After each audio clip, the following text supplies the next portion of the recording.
जी अस्सलाम वालेकुम रहमतुल्लाह।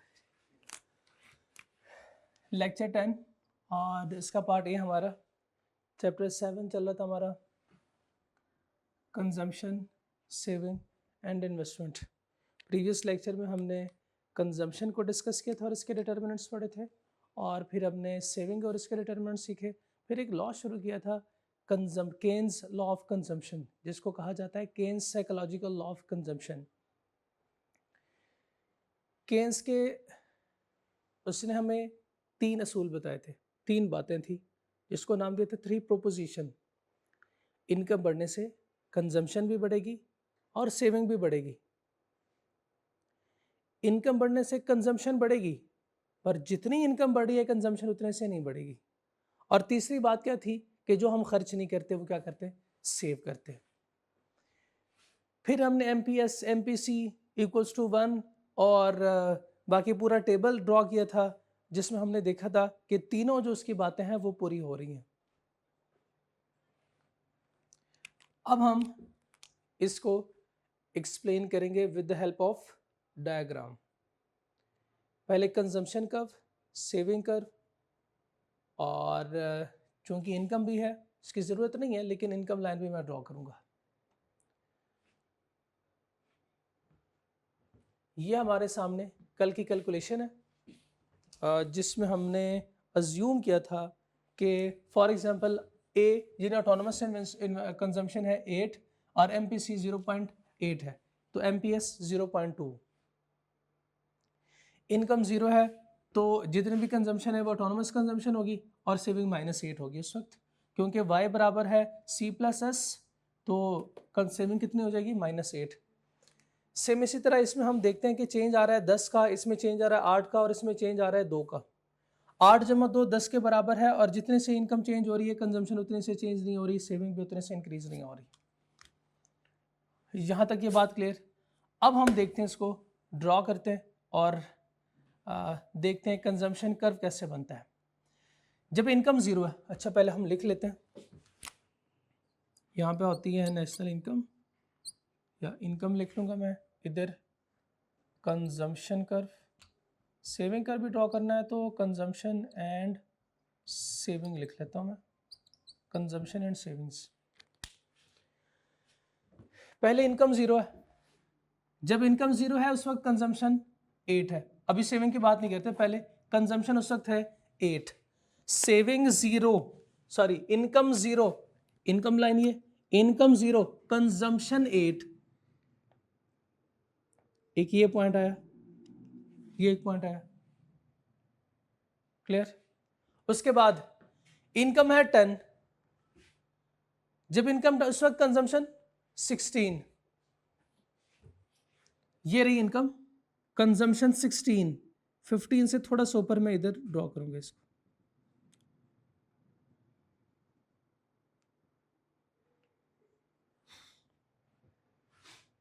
Next income 20, consumption 24, income 20, consumption 24, इधर ड्रॉ करते हैं।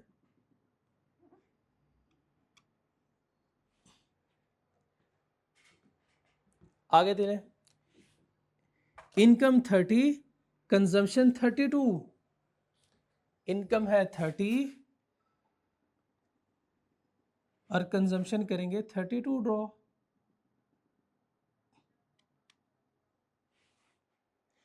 इनकम 40, कंजम्पशन भी 40, इनकम 40 है और कंजम्पशन भी बराबर है 40 के। इनकम 50, कंजम्पशन 48,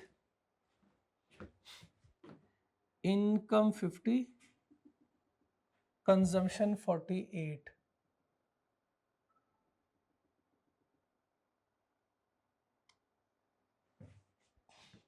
आगे बताएं, इनकम 60, कंजम्पशन उस वक्त 56 होगी,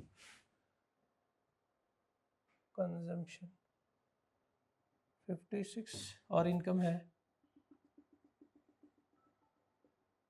60। क्लियर। अब क्या करना है, सारे पॉइंट्स को मिला लेते हैं। ये कौन सा कर्व बनेगा? कंजम्पशन कर्व, डिनोट करते हैं सी से। ये होगा कंजम्पशन कर्व। 19-20 का फर्क है।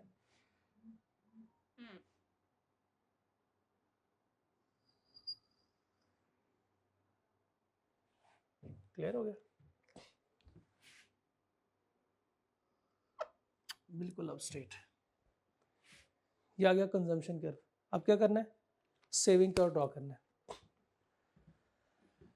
इनकम 0, उस वक्त सेविंग -8। जब इनकम 0, सेविंग -8, ये एक पॉइंट आ गया। इनकम 10 तो सेविंग -6, सेविंग्स है -6। इनकम है 10, सेविंग्स कितनी होगी? -6।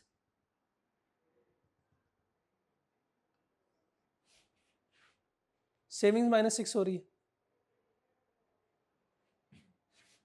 ठीक है। इनकम है 20, सेविंग्स -4। Income 20, savings -4। थोड़ा सा नीचे,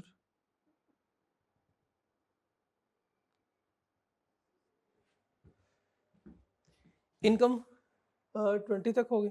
30, सेविंग -2। 30 and -2, 30 and -2।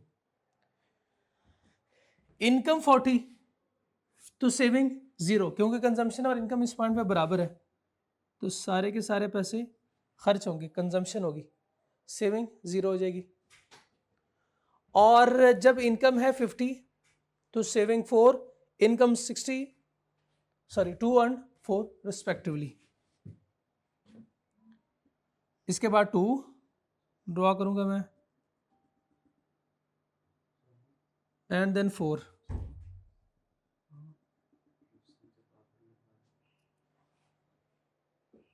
क्लियर? तो अब क्या करना है? सारे लाइंस को हम कनेक्ट करेंगे। ये हो गया हमारा सेविंग कर्व। पहले हमने कंजम्पशन कर्व ड्रॉ किया, अब सेविंग कर्व आ गया। ये सेविंग कर्व माइनस से क्यों शुरू हो रहा है? क्योंकि सर पहले शुरू में सेविंग जो है वो हमारी नेगेटिव होती है, उसके बाद फिर जब हम फर्म में जाएंगे तब इंशाल्लाह थोड़ी सी इनकम आएगी, तो सेविंग जो है वो हमारी रिड्यूस होती जाएगी। फिर जब क्वालिफाई करेंगे ये हमारी इनकम बढ़ेगी, तो ये सेविंग क्या हो जाएगी? 0 हो जाएगी। उसके बाद फिर हम सेविंग को इंक्रीज करेंगे। जब हमारी इनकम कम है उस वक्त हम सेव नहीं कर रहे। कल मैंने बताया था ना आपको कि जो लोग अमीर होते हैं उनकी सेविंग जो क्या हो जाती है, उनकी सेविंग कम होती है, वो खर्च ज्यादा करते हैं। और जो गरीब होते हैं अमाउंट में उनकी सेविंग 0 होती है। वो कहते हैं गुजारा बड़ी मुश्किल से हो रहा है, कैसे मैं सेव करूं? तो वो पैसे सेव नहीं कर सकते। लेकिन जैसे जैसे हमने प्रोपोजिशन में पढ़ा था कि इनकम बढ़ेगी तो सेविंग भी बढ़ेगी, कंजम्पशन भी बढ़ती है पर सेविंग्स भी थोड़ी सी बढ़ती है। ये 2 कर्व हैं, कंजम्पशन कर्व भी हो गया, सेविंग कर्व भी हो गया। अब क्या करना है? एक कर्व रह गया, इनकम कर्व। आप मुझे इनकम कर्व बता सकते हैं कैसे होगा? ये आपके सामने 0, 10, 20, 30, 40, 50, 60, बस इनकम यही है। ये इनकम ऐसे इंक्रीज हो रही है। इनकम का जो इंक्रीज में पैटर्न है वो बिल्कुल सेम है, कहीं पे कोई चेंज इसमें नहीं आ रहा। मैं ड्रॉ कर रहा हूं,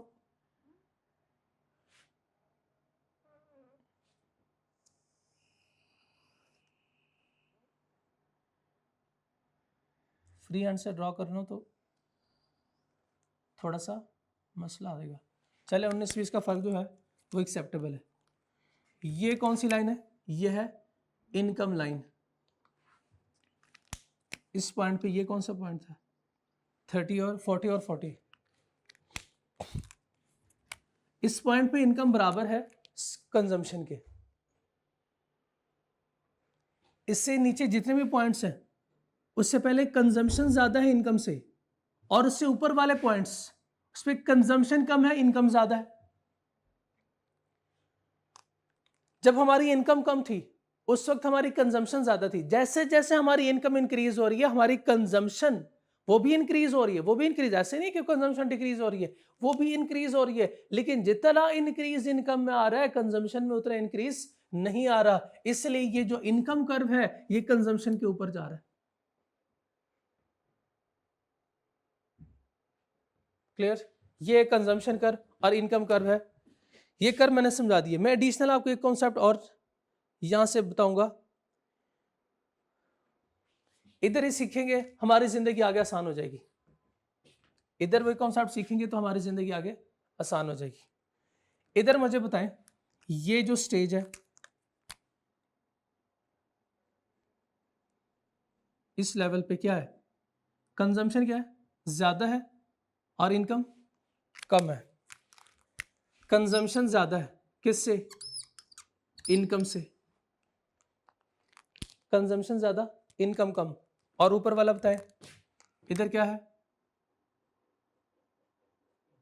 इनकम ज्यादा, कंजम्पशन कम।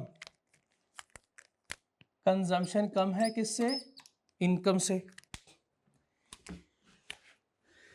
यहां पे लोग क्या कर रहे हैं?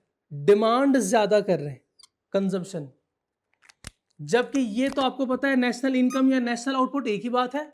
ये आउटपुट है, ये नेशनल इनकम है, ये नेशनल आउटपुट है। प्रोडक्शन क्या है? सप्लाई है ना, ये प्रोडक्शन। प्रोडक्शन कम है। ये बिल्कुल ऐसा ही है जैसे डिमांड ज्यादा हो और क्या हो? सप्लाई कम हो। डिमांड ज्यादा, सप्लाई कम। तो जब डिमांड ज्यादा और सप्लाई कम तो चैप्टर नंबर 2 क्या कहता है कि ये कौन सी सिचुएशन है? शॉर्टेज या सरप्लस? शॉर्टेज। फिर से सुने शाबाश, ये कंजम्पशन है जो लोग कंज्यूम कर रहे हैं, और ये नेशनल इनकम या नेशनल आउटपुट है। और नेशनल इनकम या नेशनल आउटपुट को हम कहते हैं प्रोडक्शन। और प्रोडक्शन कहते हैं ना सप्लाई, कोई चीजों को सप्लाई करना, ये प्रोडक्शन है। तो सप्लाई कम है और डिमांड ज्यादा। तो जब डिमांड ज्यादा सप्लाई कम हो तो इस सिचुएशन को हम कहते हैं ये शॉर्टेज की सिचुएशन है। इधर आए, कंजम्पशन यानी लोग क्या करें? डिमांड। और ये क्या है? National income, national output. Production यानी सप्लाई। ये तो डिमांड कम है, सप्लाई ज्यादा। तो जब डिमांड कम हो, सप्लाई ज्यादा हो, तो इस सिचुएशन को हम क्या नाम देते हैं? इसको हम नाम देते हैं, ये है सरप्लस। अब चीजें सरप्लस में है, मार्केट में चीजें ज्यादा है, सप्लाई मार्केट में चीजों की ज्यादा है और डिमांड कम है। अब सुने, शॉर्टेज की सिचुएशन है, फर्म क्या करेगी? क्या हो रहा है? प्रोडक्शन क्या हो रही है? कम हो रही है। क्या करेगी फर्म? प्रोडक्शन को इंक्रीज करेगी। प्रोडक्शन को हम कैसे इंक्रीज कर सकते हैं? फैक्टर ऑफ प्रोडक्शन को इंक्रीज करके, यानी हम ज्यादा से ज्यादा लेबर को हायर करेंगे तो लेबर इंक्रीज। इधर प्रोडक्शन ज्यादा हो गई, चीजें सरप्लस में है, क्या करेंगे फिर? इसका प्रोडक्शन को शाबाश कम करेंगे, प्रोडक्शन को रिड्यूस करेंगे। कैसे रिड्यूस करेंगे? फैक्टर ऑफ प्रोडक्शन को रिड्यूस करके, यानी लेबर को रिड्यूस करके। हम कहेंगे प्रोडक्शन बहुत हो गई है, अब हमें आपकी जरूरत नहीं है, छुट्टी दे देंगे। अब ये आप नोट कीजिएगा, मैं बताता हूं आपने क्या किया। ये नोट करें शाबाश, पहले आप ये नोट करें, मैं आपको जादू दिखाता हूं।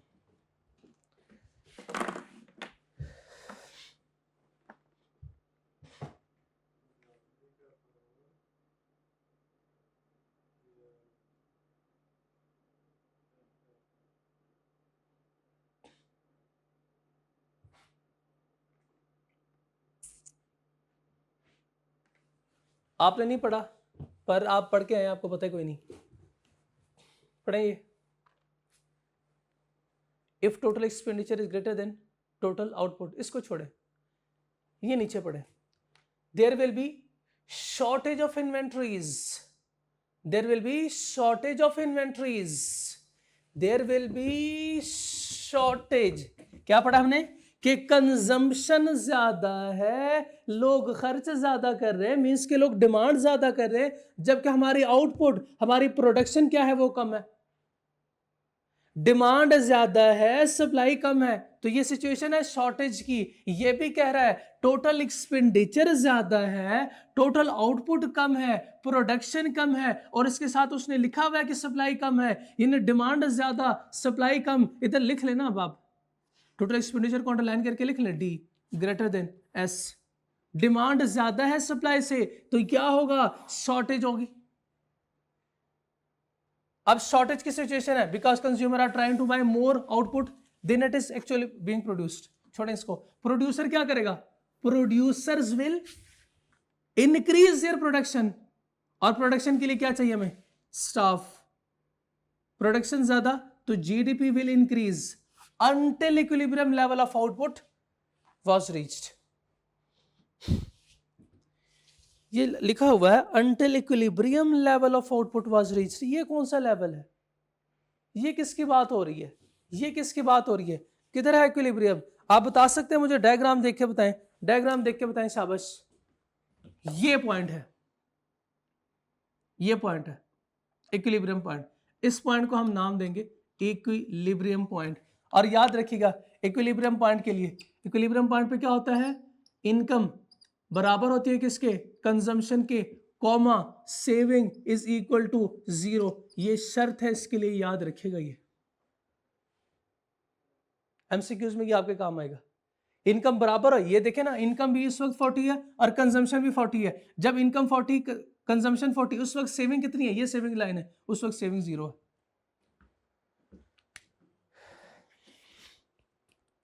ठीक है, जब डिमांड ज्यादा सप्लाई कम तो शॉर्टेज की सिचुएशन है। प्रोड्यूसर को क्या करना चाहिए, प्रोडक्शन को इंक्रीज करना चाहिए, उसके लिए ज्यादा स्टाफ हमें चाहिए। जीडीपी या नेशनल आउटपुट विल इंक्रीज, किस पॉइंट तक इसको इंक्रीज करना है, till equilibrium point reached. Next देखें, total expenditure is less than total output. Total expenditure कहते हैं डिमांड को, टोटल आउटपुट सप्लाई है, demand is less than supply, यानी अब मार्केट में चीजें सप्लाई ज्यादा हो गई है, तो जब सप्लाई ज्यादा डिमांड कम, तो चीजें सरप्लस में पड़ी होंगी। तो क्या करेगा producer, producers will cut back their production and staff. आप स्टाफ को अंडरलाइन करके लेबर लिखेंगे ना। GDP will reduce until equilibrium level of output was reached. इन सारे पॉइंट्स की बात कर रहे हैं कि इसमें क्या करेंगे, हम ये काम करेंगे, और अगर हम इधर खड़े हैं तो फिर हम ये काम करेंगे till equilibrium point was reached. ये ऐसा वैसा ही है जैसे आपने चैप्टर 2 में सीखा था मार्केट इक्विलिब्रियम में। मार्केट इक्विलिब्रियम में तो शॉर्टेज और सरप्लस की सिचुएशन दोनों थी। हमने कहा था मार्केट हमेशा जो है वो इक्विलिब्रियम में नहीं रहेगी, कभी ये सरप्लस में जा सकती है, कभी शॉर्टेज में जा सकती है। कैसे, जब टमाटर वाले ने आवाज लगाई है कि टमाटर ले लो, आपने कहा नहीं प्राइसेस बहुत ज्यादा है तो मैं तो नहीं लूंगा। उस वक्त मार्केट में सप्लाई ज्यादा थी लेकिन डिमांड कोई नहीं कर रहा था, वो सिचुएशन ये थी। और जब प्राइस रिड्यूस हो गई, अब जैसे वो आवाज लगाता है आप सब सारे जो है वो बाहर आ जाते हैं, फौरन से जो है वो उसके सारे प्रोडक्ट जो है वो खत्म हो जाते हैं, और फिर लोग डिमांड करते हैं और दो हमें, कहते हैं तो मेरे पास नहीं है। क्यों, क्योंकि प्राइस बहुत कम हो गई थी तो लोग ज्यादा डिमांड करने लगे थे। ये भी सिचुएशन यही है। अच्छा, चैप्टर 2 में और इसमें क्या फर्क है, डिफरेंस सिर्फ इस चीज का है, ये एग्रीगेट ओवरऑल इकोनॉमी के लिए बात हो रही है, वो सिर्फ और सिर्फ एक इंडिविजुअल के लिए बात हो रही थी। यहां तक बात क्लियर? ये दो पैराग्राफ सिर्फ नहीं, आपने ये इन दो के साथ साथ ये दो पैराग्राफ भी याद कर लिए हैं, आपको ये भी पता है।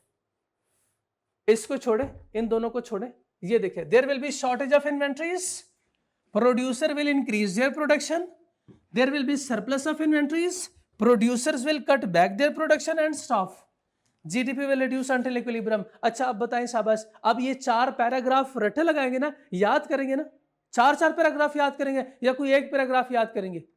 एक करेंगे, वो भी नहीं करना, बस आप सिर्फ ये याद कर लें। आपको इतना पता होना चाहिए, कोई पैराग्राफ आपने याद नहीं करना, ये डायग्राम और ये चीजें याद कर लें, ये आपकी यही डायग्राम सेम ये लाइनें, ये कर्व आपके बाद में भी काम आएगी। ठीक है, इसी चैप्टर में जो है वो अभी हम आगे जाएंगे तो इसमें ये कर्व आपके काम आएंगे। मेरा आपसे मासूमाना सवाल, इनकम लाइन इधर से शुरू हो रही है, कंजम्पशन कर्व इधर से शुरू हो रहा है, ये क्या बात है, ये क्या बात है? ये भी तो कंजम्पशन है, ये भी कंजम्पशन है और ये भी कंजम्पशन है, तो दोनों में क्या फर्क है? दोनों में क्या फर्क है? ये वो कंजम्पशन है, ये वाली कंजम्पशन है, वो ये कंजम्पशन। अगर इनकम जीरो भी है ना, तब भी कोई ना कोई हम कंज्यूम कर रहे हैं। ये जो हमारी कंजम्पशन है, इसको हमने नाम दिया था, ये कौन सी है हमारी? ऑटोनोमस कंजम्पशन, जो डिपेंड नहीं करती इनकम पे। चाहे इनकम जीरो, ये कंजम्पशन फिर भी हुआ करेगी। और ये ऊपर वाली कौन सी कंजम्पशन है? ये हमारी है इंड्यूस्ड कंजम्पशन, ये हमारी इंड्यूस्ड कंजम्पशन है। क्लियर? कुछ बात समझ आई? चले अब वापस केन्स लॉ ऑफ कंजम्पशन पे है।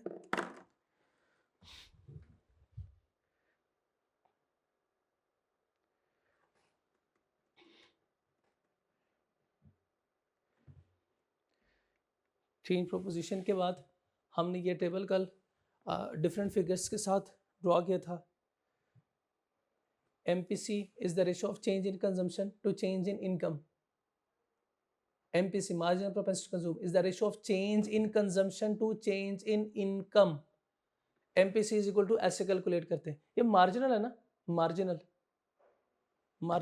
अच्छा, इसमें फिर एक सवाल बच्चे पूछते हैं, बच्चे कहते हैं सर ये तो लिखा हुआ है चेंज इन कंजम्पशन, तो ये MPC तो हमारी सोच है, हम तो अपनी सोच चेंज नहीं करते, तो फिर ये चेंज कैसे हो रहा है? नहीं, चेंज नहीं हो रहा ये, यानी वो परसेंटेज जो थी वो 80% से 90% नहीं हो रही। 3 प्रोपोजिशन जो है उसमें पहली बात उसने ये थी कि इनकम के बढ़ने से कंजम्पशन चेंज होगी, सेविंग भी होगी। दूसरी बात में जितनी इनकम चेंज हो रही है, कंजम्पशन उतने से चेंज नहीं होगी। कंजम्पशन चेंज जरूर होगी क्योंकि हमने डिटर्मिनेंट्स में पढ़ा है, लेकिन जो हमारी सोच है कि अपनी इनकम का इतने % में खर्च करूंगा और इतने %, ये परसेंटेज चेंज नहीं होगी। बेसिकली ये परसेंटेज हमारी सोच है। क्लियर? मार्जिनल तो एडिशनल है ना, एडिशनल। अब एडिशनल इनकम में चेंज आएगा तो एडिशनल चेंज कंजम्पशन में भी आएगा, लेकिन अब ये चेंज कितना होगा? क्या इनकम के बराबर होगा? नहीं, उससे कम होगा। APC, average propensity to consume, ये तो मार्जिनल है। मार्जिनल एडिशनल को कहते हैं, एवरेज एक बंदे को कहते हैं कि एक बंदे, यानी फॉर एग्जांपल 10 रोटियां बनती है आपके घर में और 5 अफराद है, तो पर हेड एक बंदे के लिए कितने रोटियां होंगी? 2। एक के लिए 2 रोटियां बन रही है। तो इसी तरह income consumption divided by income करें तो इंडिविजुअल की कंजम्पशन कितनी है वो निकल आएगी। Average propensity to consume, APC। MPC remains stable over time, it does not change with change in income.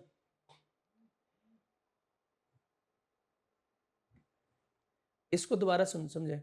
It does not change with change in income. Income के साथ MPC will not change.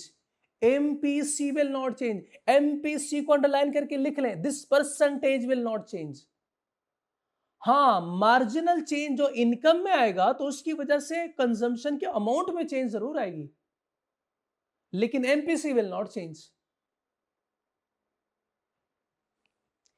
APC will remain stable in short run but will decrease in long run as income of household increases.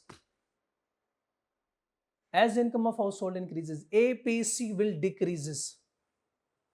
बता सकते हैं कैसे? जैसे जैसे income बढ़ेगी, average propensity to consume decrease होना शुरू हो जाएगी। Average propensity to consume decrease होना शुरू हो जाएगी। कैसे? अच्छा, पहले तो यह है average propensity APC will remain stable in short run. इसकी एग्जांपल सोचें आप।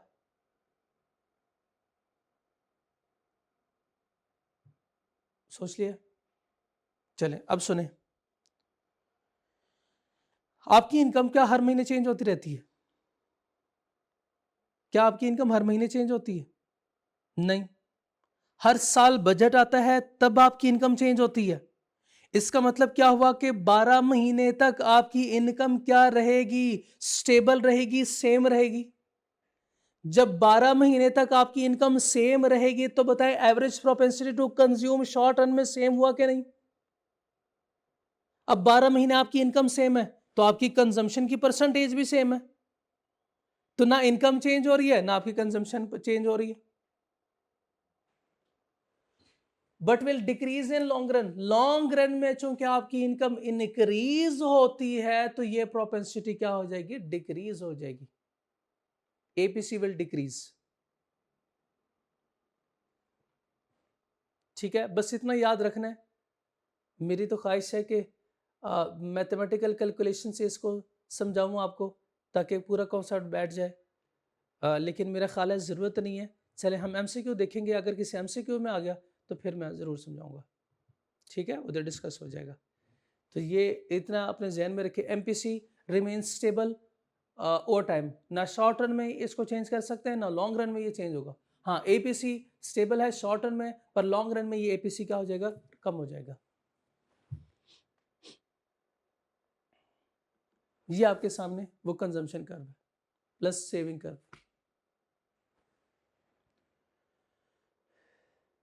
इसकी एक्सप्लेनेशन आप पढ़ लीजिएगा, इसमें लिखा हुआ है सी कंजम्पशन है वो बता रहा है। इसके बाद consumption curve can shift upward और downward if there is change in determinants. Yes, previous lecture में हमने पढ़ा था। अदर देन डिस्पोजेबल इनकम, क्योंकि डिस्पोजेबल इनकम तो प्राइस डिटरमिनेंट है, लाइक प्राइस डिटरमिनेंट है, ये प्राइमरी डिटरमिनेंट है, उसकी वजह से तो ये कंजम्पशन कर्व बनता है, शिफ्ट नहीं होगा। Slope of the consumption curve is the MPC. Slope है एमपीसी, परसेंटेज। स्लोप क्या है, परसेंटेज है। परसेंटेज ज्यादा, एफएमपीसी ज्यादा, percentage. People consume higher percentage of their income, consumption curve will be steeper. Steeper किसे कहते हैं, स्टीपर किसे कहते हैं, ये कंजम्पशन कर्व है आपके सामने। ये स्टीपर कैसे होगा, ये परसेंटेज जितनी ज्यादा होगी इसका मतलब है कि कंजम्पशन उतनी ज्यादा। ये कर्व ऐसे हो जाएगा, ऐसे हो जाएगा, ये स्टीपर है, ये स्टीपर है। कंजम्पशन कर्व ऐसे ऐसे ऐसे बढ़ेगा। जैसे जहाज है ना, जहाज पहले ऐसे जाता है और उसके बाद फिर ये बढ़ना शुरू हो जाता है, ऊपर चढ़ना शुरू हो जाता है और फिर जो है वो ऐसे ऊपर जा रहा है।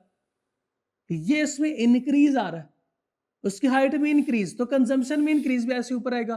तो ये ऐसे नीचे की तरफ नहीं होगा, बल्कि ये कर्व ऐसे ऊपर आएगा, ऐसे स्टीपर। और अगर एमपीसी कम है तो इसका मतलब कंजम्पशन कम है, कंजम्पशन की परसेंटेज कम है, यानी हमारी सोच जो है वो कम है। कम खर्च कम खर्च कम खर्च, ऐसे नीचे जाएगा, ये फ्लैटर हो जाएगा। ये स्टीपर, ये फ्लैटर, ये स्टीपर, ये फ्लैटर।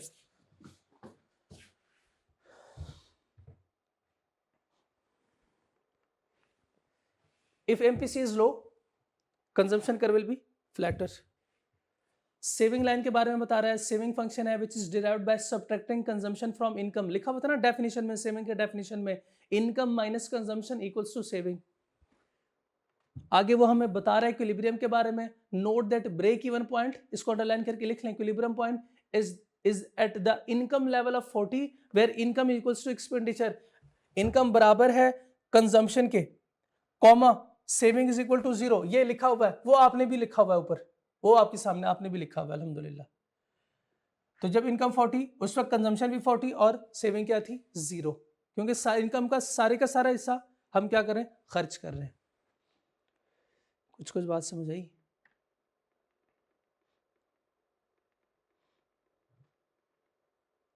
आगे चले। ये एमसीक्यू जो है वो आप बल्कि एक दो मैं करवा देता हूँ, उसके बाद फिर आप इसको अटेम्प्ट कीजिएगा। फिर जब आप वो एमसीक्यूज़ के डिस्कशन सुनेंगे तब ये मज़ीद क्लियर हो जाएगा। FC is equal to 80 plus 0.55 and S is equal to -60 plus 0.3y। Then y के लिए कोई फॉर्मूला है हमारे पास, y कैलकुलेट करने का कोई फॉर्मूला है, y is equal to C plus S है ना। y is equal to C बताएं शाबाश, 80 प्लस 0.55, 80 प्लस 0.5 प्लस करेंगे, सेविंग है -60 प्लस 0.3y, तो ये आ जाएगा -60 plus 0.3y equals to 80 minus 60 20 plus 0.55 plus 0.3y 0.8y।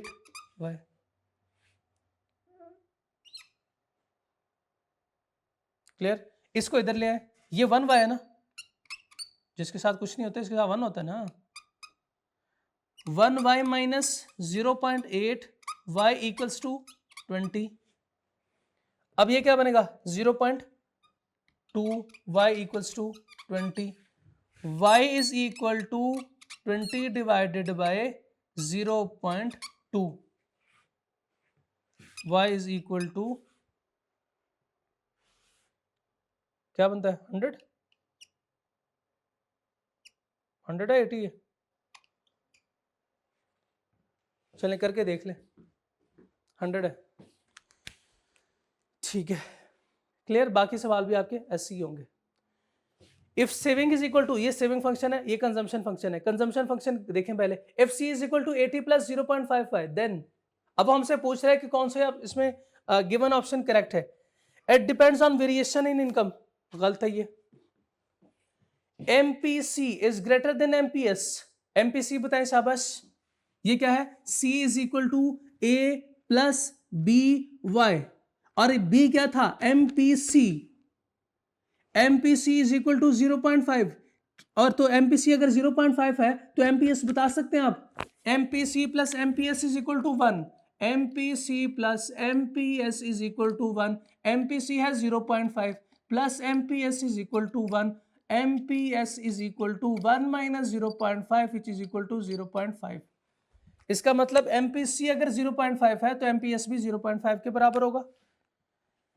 तो ये MPC है, बराबर है किसके, MPS के, तो ये ऑप्शन करेक्ट है।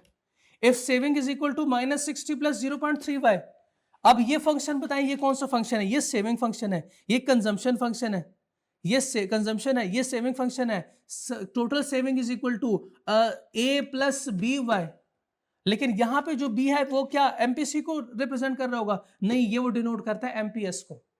तो MPS क्या है 0.3, टोटल 1 के बराबर होता है, तो MPC कितना हो जाएगा 0.7, 0.7 is greater then 0.3।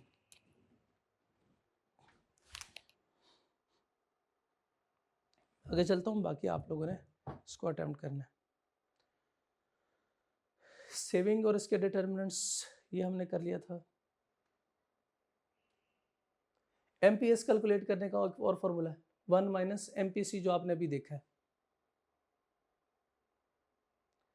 Investment and it's determinants, consumption किसे कहते हैं, कंजम्पशन की डेफिनेशन क्या थी, इनकम का वो हिस्सा जो हम खर्च करते हैं। आगे क्या लिखा हुआ था, on goods and services, bracket में लिखा हुआ था ड्यूरेबल और नॉन ड्यूरेबल, लिखा हुआ था goods and services, consumer goods and services. Saving तो इनकम का वो हिस्सा जो हम खर्च नहीं करते। इन्वेस्टमेंट चैप्टर नंबर 1 में कैपिटल गुड्स और कंज्यूमर गुड के डेफिनेशन आपने लिखी थी। कैपिटल गुड्स किसे कहते हैं, वो गुड्स जो यूज होती है for production of other goods.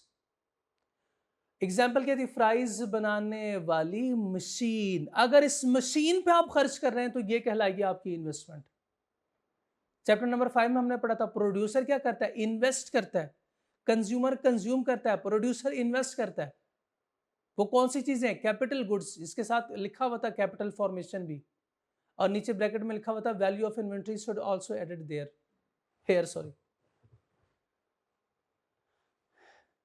Investment means purchase of goods by producers which will be used in future to produce other goods and services। लिख ले आप, फ्राइज बनाने वाली मशीन की बात कर रहा है, ये कैपिटल गुड्स की बात कर रहा है, which are used to purchase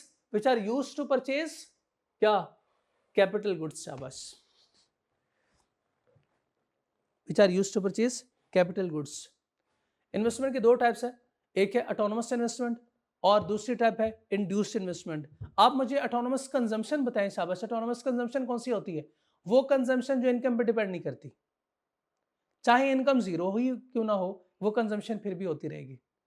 induced consumption वो होती है कि इनकम ज्यादा तो कंजम्पशन ज्यादा, इनकम कम तो वो कंजम्पशन भी कम, लाइक वेरिएबल कॉस्ट। यहां पे भी ऐसा ही है। ऑटोनोमस इन्वेस्टमेंट ये ऐसी इन्वेस्टमेंट है जो कि इंडिपेंडेंट ऑफ जीडीपी या नेशनल आउटपुट है। जीडीपी कम ही क्यों ना हो किसी मुल्क का, ये इन्वेस्टमेंट फिर भी होती रहेगी, ये फिर भी होती रहेगी। एक एग्जांपल आपके सामने रखता हूं, उसमें सोचें। गवर्नमेंट की जो इन्वेस्टमेंट होती है वो ऑटोनोमस इन्वेस्टमेंट होती है। कैसे बताएं, क्या गवर्नमेंट ये देखती है कि अभी तो हमारा जो जीडीपी है वो ऊपर जा रहा है, वो आगे बढ़ रहा है, यानी इकोनॉमिक ग्रोथ ज्यादा है तो हम ज्यादा इन्वेस्ट करते हैं। हम हॉस्पिटल बनाएंगे, हम डैम्स बनाएंगे, हम रोड तभी बनाएंगे जब जीडीपी बढ़ेगा, हम रोड तभी बनाएंगे, हम हॉस्पिटल तभी बनाएंगे जब जीडीपी बढ़ेगा, हम बाकी इंफ्रास्ट्रक्चर तभी बनाएंगे, वो कंस्ट्रक्ट करेंगे जब क्या होगा, जीडीपी ज्यादा होगा। नहीं, हेल्थ फैसिलिटी, एजुकेशन फैसिलिटी ये गवर्नमेंट हर सूरत प्रोवाइड करती है, चाहे जीडीपी इंक्रीज हो ना हो, चाहे जीडीपी में चेंज आए ना आए। उसके बाद दूसरी जो है वो इंड्यूस इन्वेस्टमेंट है। इंड्यूस इन्वेस्टमेंट कौन सी होगी?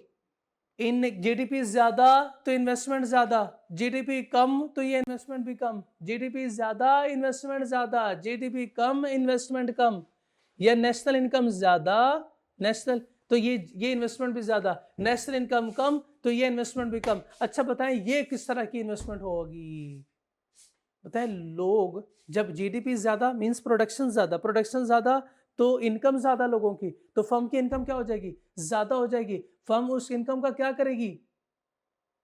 शाबाश, कैपिटल गुड्स, बिजनेस को एक्सपेंड करेगी। अब सेविंग में पढ़ाई तो था, फॉर स्पेकुलेटिव पर्पस कि बिजनेस को एक्सपेंड करने के लिए हम पैसे सेव करते हैं। जब इनकी इनकम बढ़ेगी ये पैसे सेव करेंगे, आगे फिर इन्वेस्टमेंट करेंगे। तो जो प्राइवेट इन्वेस्टर होता है वो ये इन्वेस्टमेंट करता है।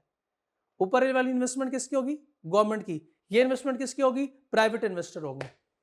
हाँ, अगर गवर्नमेंट जो है वो फॉर प्रॉफिट मेकिंग कोई प्रोजेक्ट शुरू करे तो वो भी इधर फॉल करेगी। लेकिन आपको पता है कि गवर्नमेंट का ऑब्जेक्टिव, नॉन प्रॉफिट ऑर्गेनाइजेशन है चूंकि, उनका ऑब्जेक्टिव क्या होता है? सोसाइटी को सर्व करना, for the benefit of profit वो काम नहीं करती गवर्नमेंट, बल्कि क्या करती है? For well being of society and not for making profit.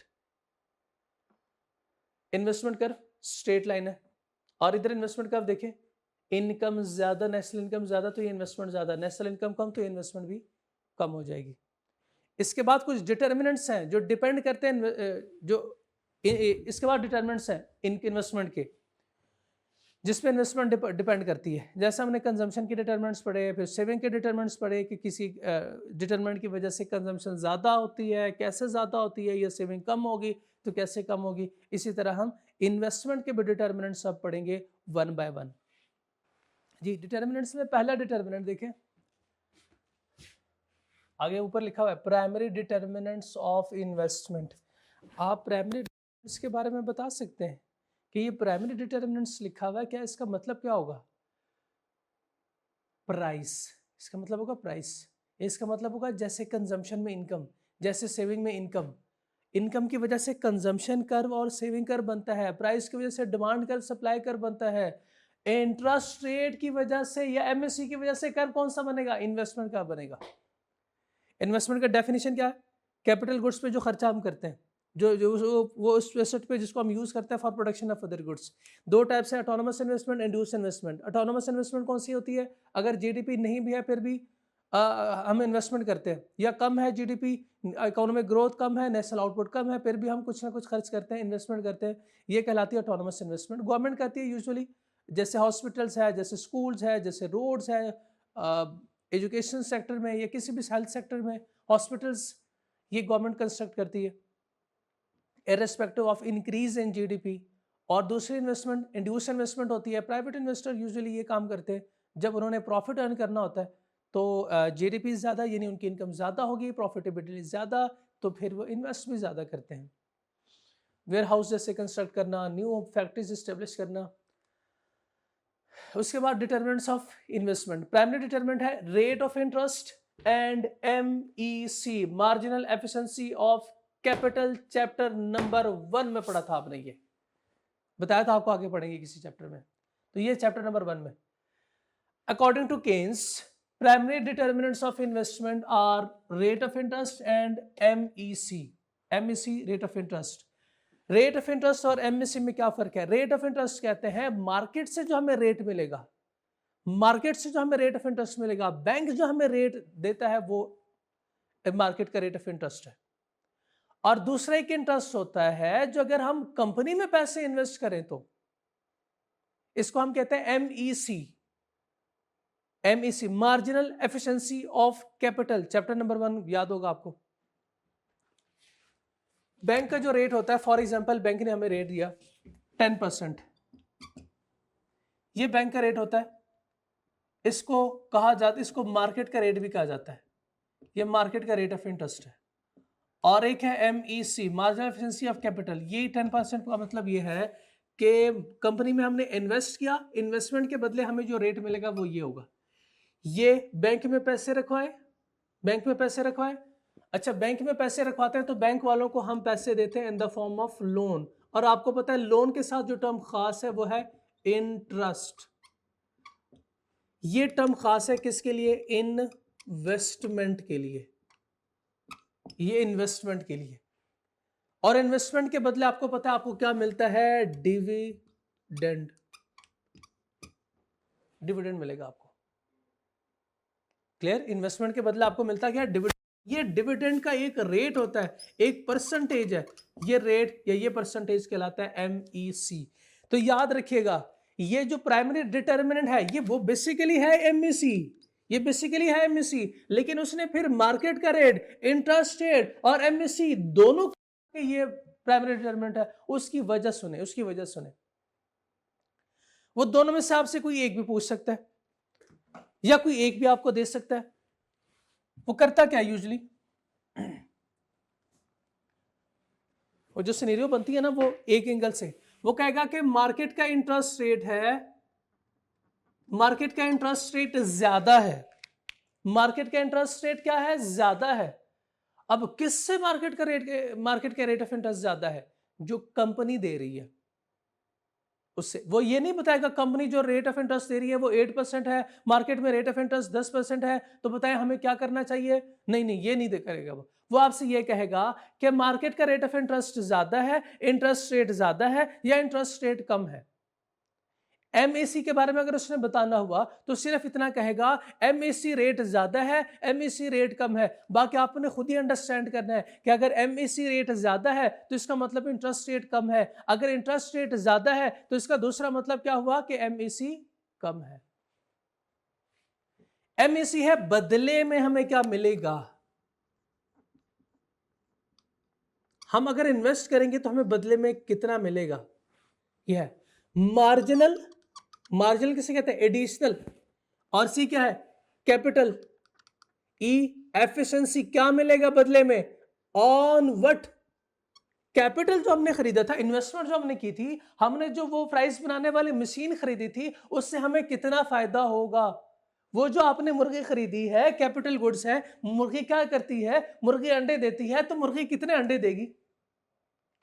ये मार्जिनल एफिशिएंसी। मुर्गी आपने खरीदी, मुर्गी इज ए कैपिटल गुड्स जिसको आप यूज करते हैं फॉर प्रोटेक्शन ऑफ अंडे, गुड्स।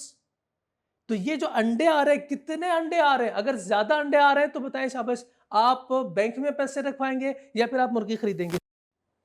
अगर ये MEC ज्यादा है तो हम लोन ज्यादा आगे देंगे या इन्वेस्ट ज्यादा करेंगे? हम इन्वेस्टमेंट ज्यादा करेंगे, हम इन्वेस्टमेंट ज्यादा करेंगे। इसका मतलब सुने, MEC ज्यादा का मतलब यह है इंटरेस्ट रेट कम, इंटरेस्ट रेट कम, MEC ज्यादा, इन्वेस्टमेंट ज्यादा, इंटरेस्ट रेट ज्यादा। अब हम बैंक में पैसे रखवाएंगे, जब बैंक में पैसे रखवाएंगे तो बताएं क्या आप इन्वेस्टमेंट कर सकते हैं? नहीं कर सकते। इंटरेस्ट रेट ज्यादा, MEC कम, तो इन्वेस्टमेंट भी कम।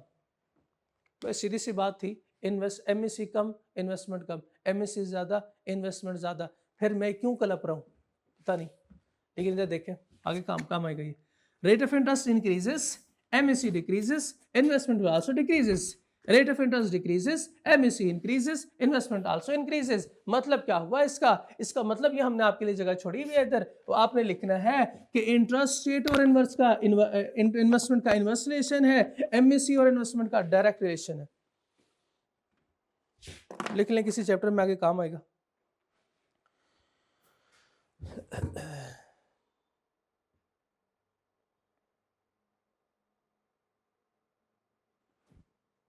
कर्व देखें, इंटरेस्ट रेट और इन्वेस्टमेंट का रिलेशनशिप है, इनवर्स है ना, तभी तो ये डिमांड कर्व की तरह डाउनवर्ड स्लोप है। डिमांड का भी तो उधर लिखा हुआ था प्राइस, इधर लिखा हुआ था क्वांटिटी। इनवर्स रिलेशनशिप है between price and quantity demanded, और इधर भी ऐसा ही है।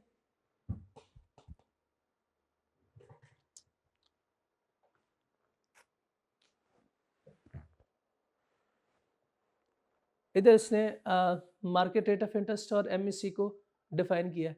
Market rate of interest is the rate which individuals and firms पे फॉर बोरिंग फंड्स। पे फॉर बोरिंग फंड्स, बोरिंग का मतलब लोन लिया या लोन दिया। ये पे की बात हो रही है, आप रिसीव की भी बात भी कर सकते हैं। एमईसी क्या है? Is the rate of discount which makes present value of returns expected from capital asset equals to at supply price because ये समझे, आपने क्यूएम में डिस्काउंटिंग का कॉन्सेप्ट पढ़ा हुआ है, जिसको शायद आप फैक्टर डिस्काउंटिंग का नाम देते हैं, प्राइस डिस्काउंट या फैक्टर डिस्काउंट का नाम देते हैं। क्या करते हैं? फ्यूचर के एक वैल्यू को पकड़ते हैं, 3 साल आगे की वैल्यू है उसको पकड़ के आज की वैल्यू के बराबर लेके आते हैं और कहते हैं हाँ ये एसेट की कॉस्ट है, ये कॉस्ट के बराबर है। एक डिस्काउंट रेट दिया होता है और आप इसको वापस लेके आते हो, डिस्काउंट करके वापस लेके आते हो, तो ये डिस्काउंटिंग क्या है? ये एमएससी है।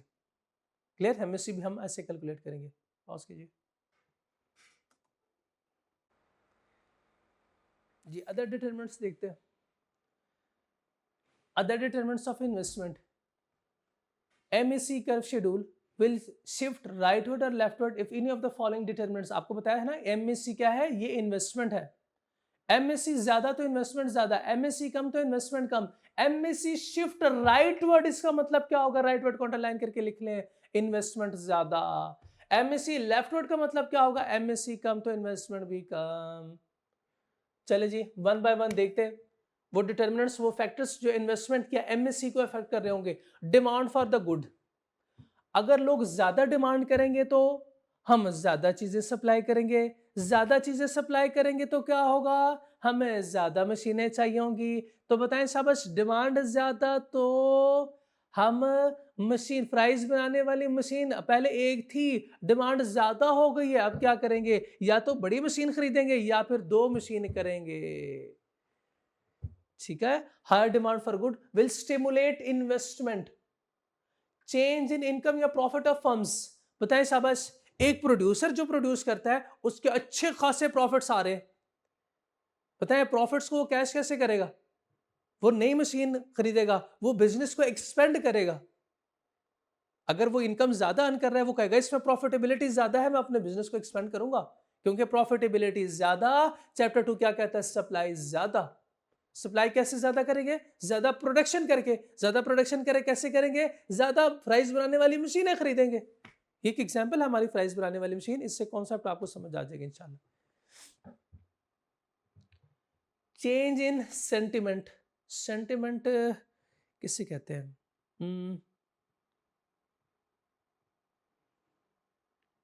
हाँ सुने, अगर बिजनेसमैन ऑप्टिमिस्ट है, यानी वो पूरी उम्मीद है कि इंशाल्लाह फ्यूचर में अच्छे कैश फ्लोज आएंगे, फ्यूचर में अच्छे खासे प्रॉफिट्स मिलेंगे हमें इंशाल्लाह, तो क्या करेगा? वो इन्वेस्टमेंट करेगा। यस करेगा।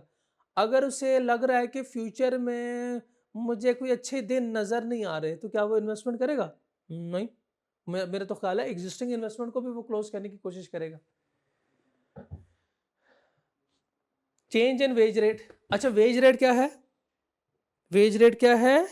एक खर्चा है, खर्चा है ना, तो अगर खर्चा ज्यादा, कॉस्ट ज्यादा, तो सप्लाई कम, सप्लाई कम, तो हम इन्वेस्टमेंट क्या करेंगे? रिड्यूस करेंगे, इन्वेस्टमेंट कम। अगर खर्चा कम, खर्चा कम तो प्रॉफिट ज्यादा, प्रॉफिट ज्यादा तो इन्वेस्टमेंट ज्यादा। पॉपुलेशन ग्रोथ, अच्छा ये पढ़ते हुए मुझे ऐसे लग रहा है जैसे मैं डिमांड के डिटरमिनेंट्स पढ़ रहा हूं शायद। पॉपुलेशन ग्रोथ उधर भी आपने पढ़ा था, increase in number of buyer या पॉपुलेशन। पॉपुलेशन ज्यादा तो डिमांड ज्यादा, डिमांड ज्यादा तो हम ज्यादा सप्लाई करेंगे, उसके लिए इन्वेस्टमेंट इंक्रीज करेंगे। टेक्नोलॉजिकल डेवलपमेंट, एडवांस टेक्नोलॉजी होगी तो फिर ज्यादा प्रोडक्शन होगी, बिल्कुल इन्वेस्टमेंट इसकी वजह से भी बढ़ेगी। Quantity of capital goods already in existence, लिखा हुआ है quantity of capital goods already in existence. सुने 2 एग्जांपल से। पहली एग्जांपल, एक मोहल्ले में 10 घर है, 10 घराने।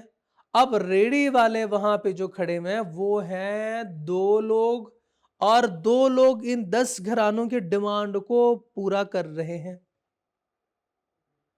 अब ये उतनी ही चीजें लेके आ रहे हैं जितनी की डिमांड है, बताएं, आप वहां पे रेडी लगाएंगे, वही चीजें बेचेंगे या नहीं बेचेंगे? बताएं शाबाश। उनकी डिमांड पूरी हो रही है और ये सप्लाई पूरी कर रहे हैं, एक्सेस डिमांड कोई नहीं। बताएं, जब आप वहां पे अपनी रेडी लेके जाएंगे तो आपसे कोई खरीदेगा नहीं? जब कोई खरीदने वाला अब नहीं है तो आप वहां पे रेडी क्यों लगाएंगे? वहां पे आप रेडी नहीं लगाएंगे। दूसरी एग्जांपल इसकी सुने। पाकिस्तान की आबादी कितनी है कोई 25 करोड़। इसमें फारिग लोग कितने? फारिग वो जो मोबाइल इस्तेमाल कर रहे हो, सारे तो नहीं होते। आप तो नहीं करते मोबाइल इस्तेमाल ज़्यादा, आप तो सिर्फ लेक्चर सुनते हैं और बस फिर अम्मी के पास जमा करवाते हैं। अगले दिन फिर आपने लेक्चर सुनना है तो फिर अम्मा से लेंगे फ़ोन, अम्मा फ़ोन देते हैं, लेक्चर लेने का टाइम हो गया। 10 करोड़ फॉर एग्जांपल लोग हैं जो मोबाइल इस्तेमाल कर रहे हैं। 10 करोड़ हमें सिमें चाहिए, चाहे सिंगल कोई इस्तेमाल कर रहा हो, कोई डबल, हमें 10 करोड़ सिमें चाहिए। कितनी चाहिए? 10 करोड़ सिमें चाहिए, बस, इससे ज़्यादा नहीं चाहिए। एग्जिस्टिंग मोबाइल कंपनीज ने एग्जिस्टिंग कंपनीज ऑलरेडी 10 करोड़ सिमें इशू कर चुकी है। इशूड 10 करोड़, 10 करोड़ सिमें हमें चाहिए थी, 10 करोड़ सिमें इशू हो गई। बताएं, अब आप यहां पे अपनी फर्म खोलेंगे? बताएं शाबाश, सिम बेचेंगे आप? नहीं बेचेंगे। क्यों नहीं बेचेंगे? क्योंकि भाई जितनी डिमांड थी हम सप्लाई भी उतना ही कर रहे हैं। इसका मतलब मार्केट ऑलरेडी एट इक्विलिब्रियम है, एट फुल कैपेसिटी ऑपरेट कर रही है। क्लियर? तो कैपिटल गुड्स अगर ऑलरेडी मौजूद है तो मजीद इन्वेस्टमेंट नहीं बढ़ेगी, आगे फर्दर इन्वेस्टमेंट बढ़ेगी नहीं। There will be no incentive to invest in industry where there is already enough capital goods. MEC and investment in such an industry will be low, क्योंकि आगे प्रॉफिटेबिलिटी कोई नहीं है। टैक्सेस क्या है? टैक्स इज अ कॉस्ट, ये भी खर्चा है। Taxes reduce profitability of investment, therefore if tax rate are increase, MEC and investment will decrease. Clear? Investment भी क्लियर। ये एक छोटा सा टॉपिक है। गवर्नमेंट कैसे इन्फ्लुएंस करती है level of investment? Government policies to influence level of investment in a country. अच्छा, गवर्नमेंट की पॉलिसीज की वजह से प्राइवेट इन्वेस्टर भी इन्वेस्ट करेंगे और गवर्नमेंट खुद भी इन्वेस्ट करेगी। ठीक है? Government can influence level of private investment in following veg. सबसे पहले क्या करे? Influencing interest rate. Interest rate को इन्फ्लुएंस करना मतलब क्या? इंटरेस्ट रेट को ऐसे सेट करना कि प्राइवेट इन्वेस्टमेंट बढ़े, इंक्रीज हो। तो आप मुझे बता सकते हैं कैसे? इंटरेस्ट रेट को, अच्छा इंटरेस्ट रेट जब भी आप सुने ना तो इसका मतलब क्या होगा? ये मार्केट का रेट ऑफ इंटरेस्ट है, ये बैंक का रेट होगा। मार्केट का रेट ऑफ इंटरेस्ट कम है तो एमएससी ज्यादा, एमएससी ज्यादा तो इन्वेस्टमेंट भी ज्यादा। Market rate of interest come, MSc ज्यादा, इन्वेस्टमेंट भी ज्यादा। इन्फ्लुएंसिंग कंजम्पशन,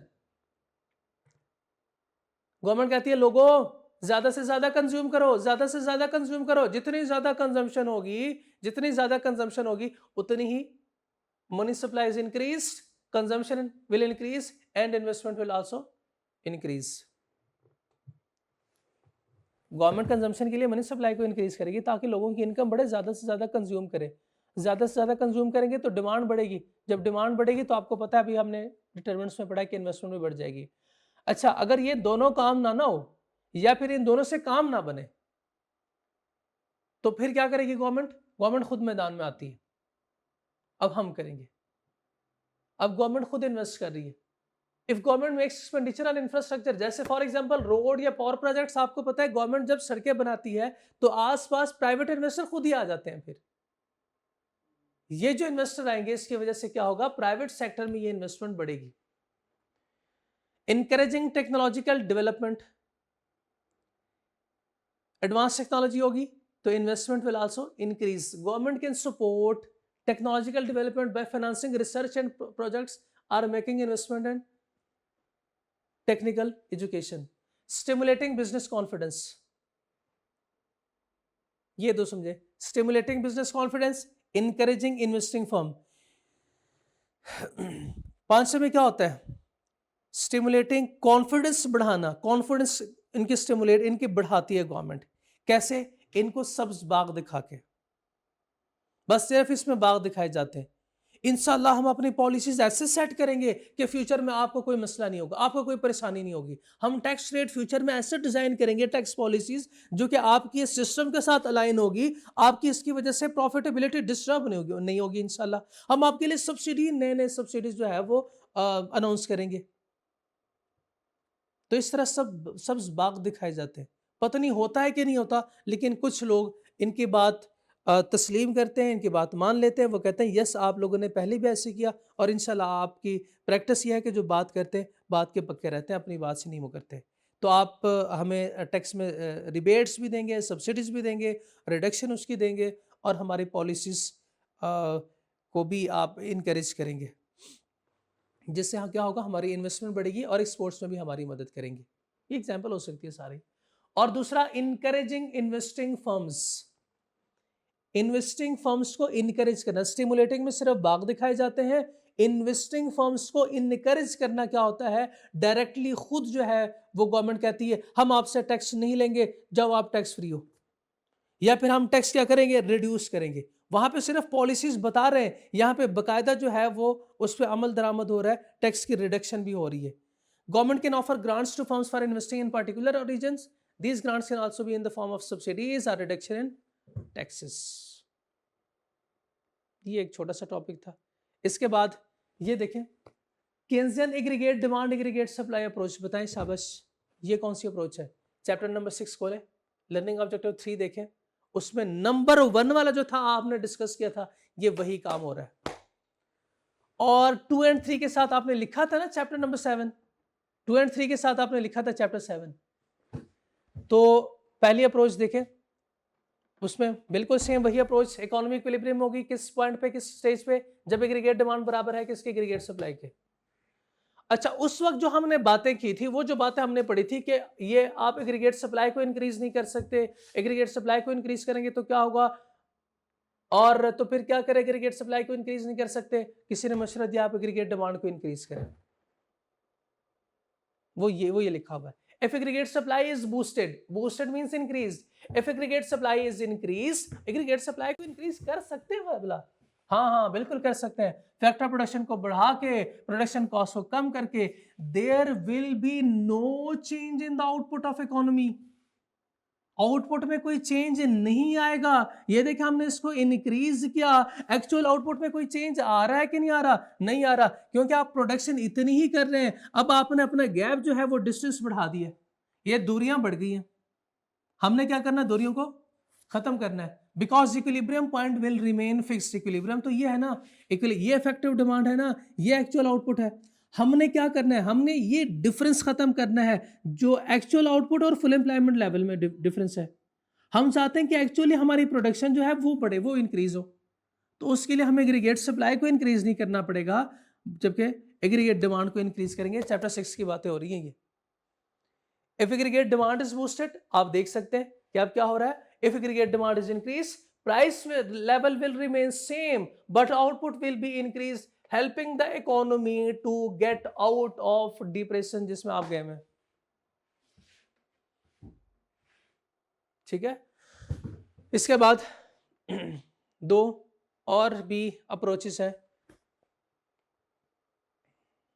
जो कि नेक्स्ट पार्ट में हम करेंगे जी। अब नेक्स्ट हमारा लर्निंग ऑब्जेक्टिव 7 है।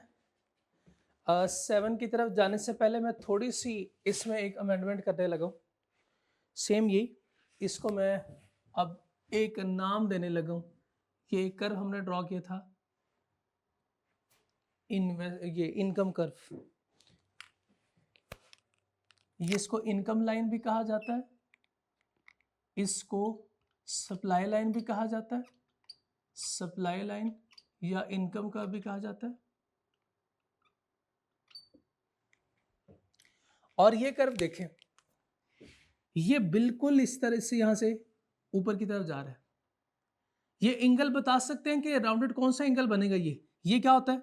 0, 90, 180। मैं खुद कंफ्यूज हो गया। हाँ हाँ, 90, 180 ये होता है, और ये 270 एंड 360 अगेन। ये अराउंड 360 होता है ना टोटल। तो इसका मतलब ये है कि अगर इसको डिवाइड करें तो ये कौन सा एंगल बनेगा? 0 और 90 को अगर डिवाइड बाय 2 करें तो ये 45 डिग्री बनेगा। इस लाइन को 45 डिग्री लाइन भी कहा जाता है। ये 45 डिग्री लाइन है। इसके 3 नाम हमने लिखे हैं, इनकम लाइन या सप्लाई लाइन भी कहा जाता है, या इसको 45 डिग्री लाइन भी कहा जाता है। ये 3 इसके नाम है।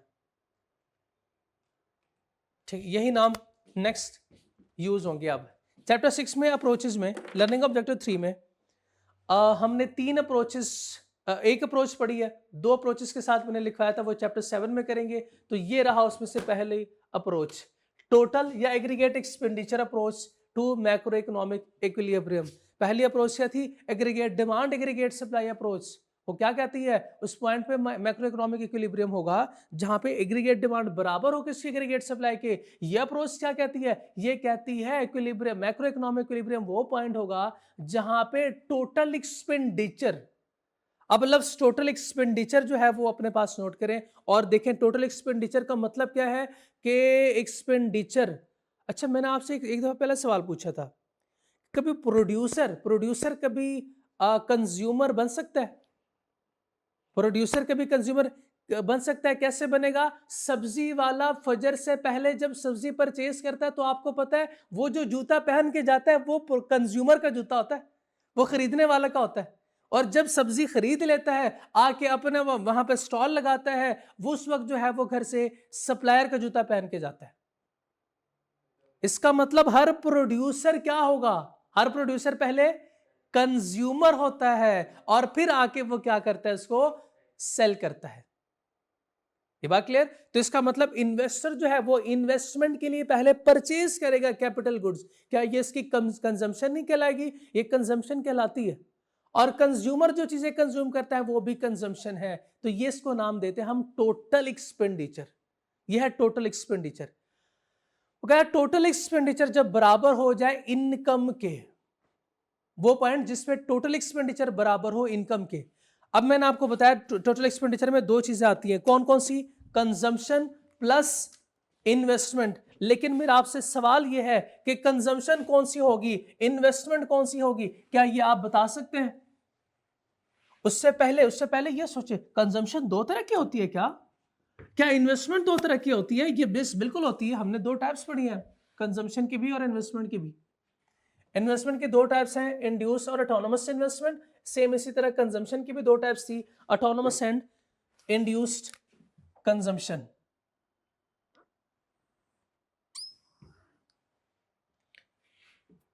आप बता सकते हैं कौन सी कंजम्पशन आएगी? Induced consumption. इंड्यूस्ड कंजम्पशन का कर्व ये ऐसे बनता है। ये है अब टोटल एक्सपेंडिचर। अच्छा, मैंने सिर्फ इंड्यूस नहीं बनाया, इसमें ऑटोनोमस भी है, लेकिन ऑटोनोमस आपको नजर आ रही है? ऑटोनोमस कंजम्पशन, ये रही ऑटोनोमस कंजम्पशन। इन्वेस्टमेंट को ड्रॉ करने लगा हूं,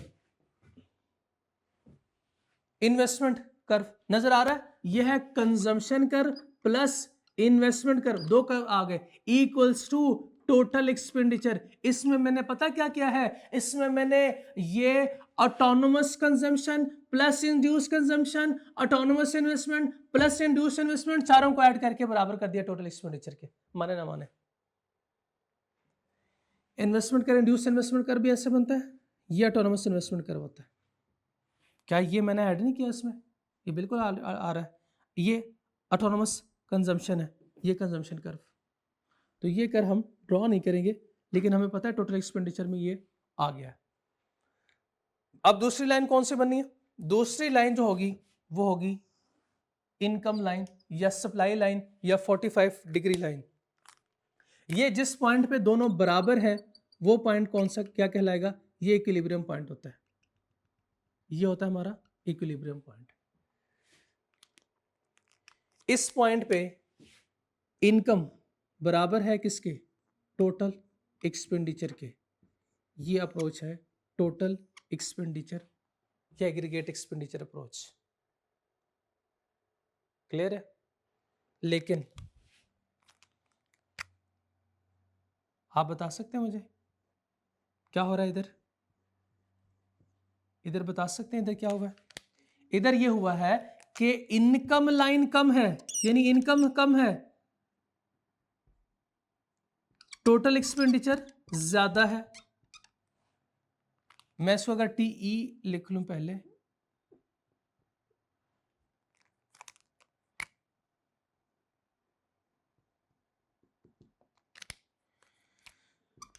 टोटल एक्सपेंडिचर ज्यादा है इनकम से। और आपको पता है ये टोटल एक्सपेंडिचर क्या है? जो कंज्यूमर चीजें खरीदता है, जो प्रोड्यूसर चीजें खरीदता है, जब वो खरीदते हैं तो हम इसको नाम देते हैं डिमांड कर रहे हैं वो। और इसको हमने क्या कहा कि ये टोटल इनकम है, टोटल आउटपुट है, नेशनल आउटपुट है, और इसको कहते हैं प्रोडक्शन यानी सप्लाई। तो क्या हो रहा है कि ये इस पॉइंट पे डिमांड ज्यादा है किससे? सप्लाई से। तो जब डिमांड ज्यादा हो सप्लाई से तो हम कहते हैं शॉर्टेज है ये।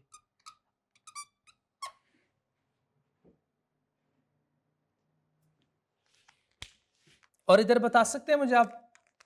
शाबाश, इधर बता सकते हैं ये जो स्टेज है इधर क्या हुआ? यहां पे इनकम ज्यादा है किससे? टोटल एक्सपेंडिचर से। और ये इनकम है क्या? ये तो टोटल इनकम, नेशनल इनकम है, नेशनल आउटपुट है, ये तो प्रोडक्शन है, ये तो सप्लाई है। और ये क्या है? Total expenditure. ये तो डिमांड है, कंज्यूमर डिमांड करता है, प्रोड्यूसर डिमांड करता है, उन दोनों की डिमांड कहलाएगी ये। इस केस में सप्लाई ज्यादा है डिमांड से, तो जब सप्लाई ज्यादा हो और डिमांड कम हो तो हम कहते हैं सरप्लस है।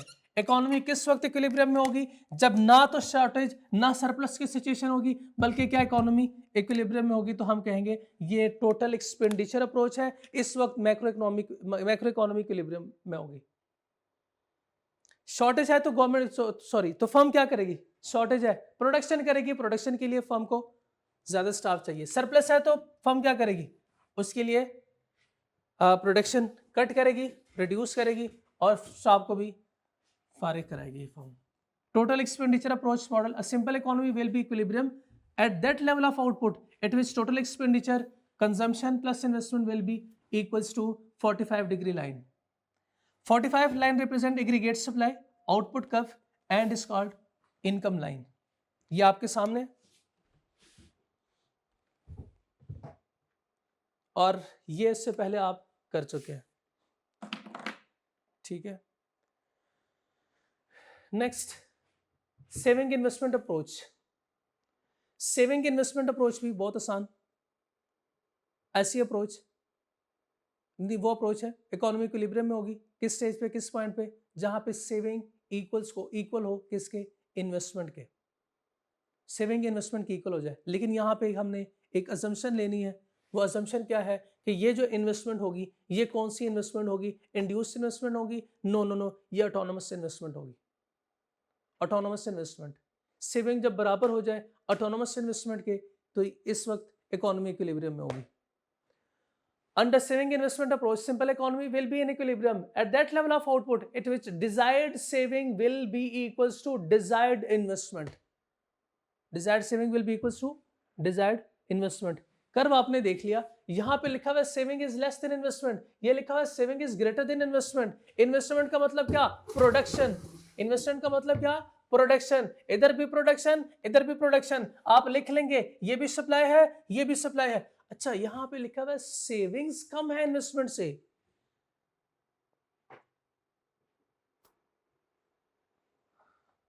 मेरा आपसे सवाल ये है कि अगर सेविंग्स कम है तो कंजम्पशन क्या होगी? ज्यादा हो जाएगी। सेविंग कम है ना, तो कंजम्पशन ज्यादा होगी। कंजम्पशन ज्यादा का मतलब क्या है कि लोग ज्यादा खर्च करते। कंजम्पशन ज्यादा है इन्वेस्टमेंट से।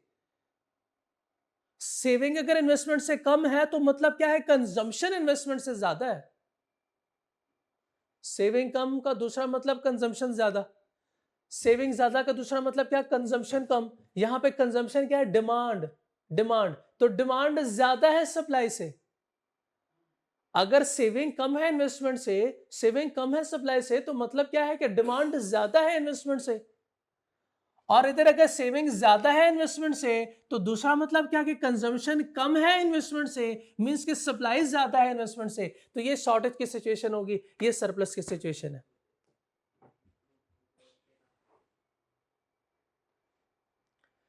ये पढ़े, simple economy assumed, economy consists of only consumer and firms, therefore effect of G, T, X and M are excluded from analysis. Investment, we assumed investment is autonomous, independent of GDP, therefore investment curve is a horizontal line.